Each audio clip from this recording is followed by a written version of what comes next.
Warning, the player selections you're about to see may flop miserably. FPL TV cannot be held responsible for any of your own transfer shockers. Please, FPL responsibly. Hey guys, and welcome back to the Point Predictor, the series where I choose 5 players that I think will avoid blanks in the upcoming FPL Gameweek. Within these predictions, I can only choose 1 player per club, and I must follow the categories shown on screen. Before making predictions for Game Week 13, let's quickly see how my choices from Game Week 12 performed.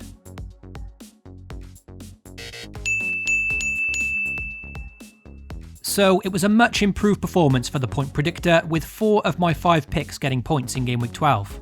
There were goals for Vardy, Abraham and Sadio Mane, with Dwight McNeil delivering an absolute peach of a cross to find his teammate Chris Wood and bag an assist. My defensive choice Matt Doherty was agonisingly close to a clean sheet, conceding in the 92nd minute and denying me the Point Predictor full house. Still, a much better effort, and let's see if I can do just as well in my Game Week 13 predictions. Also, if you enjoy the Point Predictor series, be sure to drop a like on the video and most importantly, get subscribed to FPL TV. My defensive option this game week goes to Alexander-Arnold. With 3 attacking returns in his last 4 game weeks, Andy Robertson was my preferred option here, but with question marks still over his fitness for Game Week 13, his teammate Alexander-Arnold provides just as good of an alternative. Both fullbacks offer supreme attacking threat, but it's actually their opponent's struggles in front of goal that make a Liverpool defender very appealing for this game week. Crystal Palace are the league's second lowest scorers as things stand, with just 10 goals in the opening 12 games. Also, if we look specifically at goals scored at home this season, Palace are currently bottom, only managing 4 goals in their 6 games at Selhurst Park.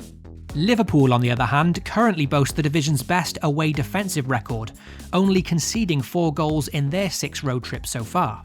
So, simply put, we've got the league's worst home attack against the league's best away defence, and therefore statistically Liverpool look a very good shout for a clean sheet in Game Week 13. My budget midfield option for Game Week 13 goes to Everton's Richarlison. The Brazilian has started to hit some form recently, now returning points in 3 of the last 4 game weeks. Within those 4 game weeks, he's also racked up 30 penalty area touches, second most for midfielders below 8 million, and also ranks 3rd for shots inside the box. So, some decent stats here heading into this nice home fixture against Norwich. As mentioned many times this season, Norwich's defending has been very below par, now conceding 28 goals in just 12 games. This means that for the most part, targeting players that face them in FPL has been a fairly reliable way of getting points. The Canaries have conceded the second most shots inside the box this season on 137, and also the second most big chances on 38. That's an average of over 3 big chances conceded per game. If you do take the punt on Richarlison this game week though, just bear in mind that Everton have an atrocious run of fixtures following this game. My midfielder of any price this game week goes to the often frustrating but still potentially explosive Raheem Sterling. Usually, following an international break, owning Sterling in FPL can be very nervy, because due to his England duties, there's always a chance he gets rested by Guardiola.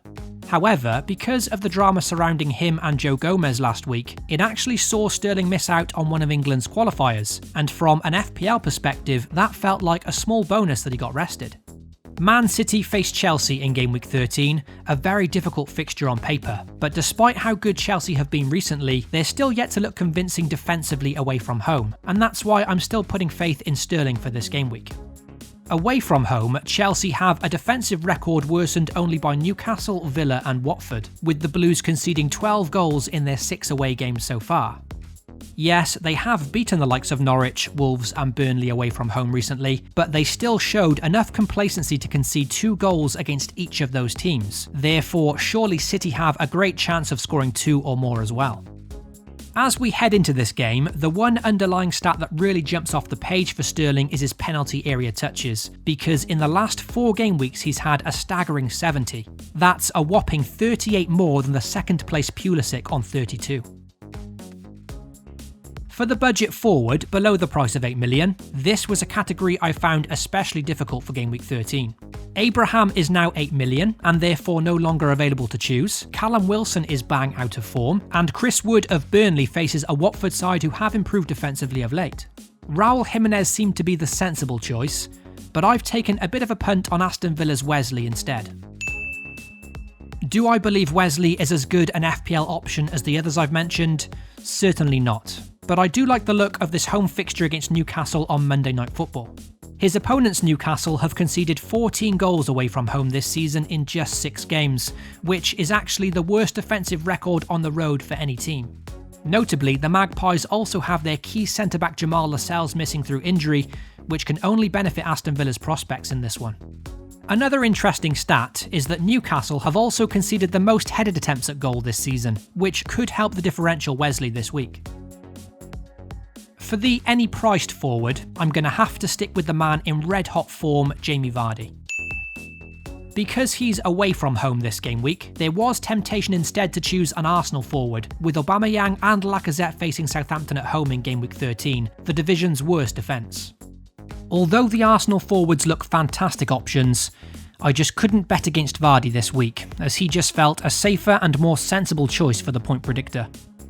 Not only is it Jamie Vardy's form that makes him a great shout this week, it's also the defensive circumstances faced by Brighton, because notably, this game week is when their captain and key centre-back Lewis Dunk serves a one-match ban for getting 5 yellow cards.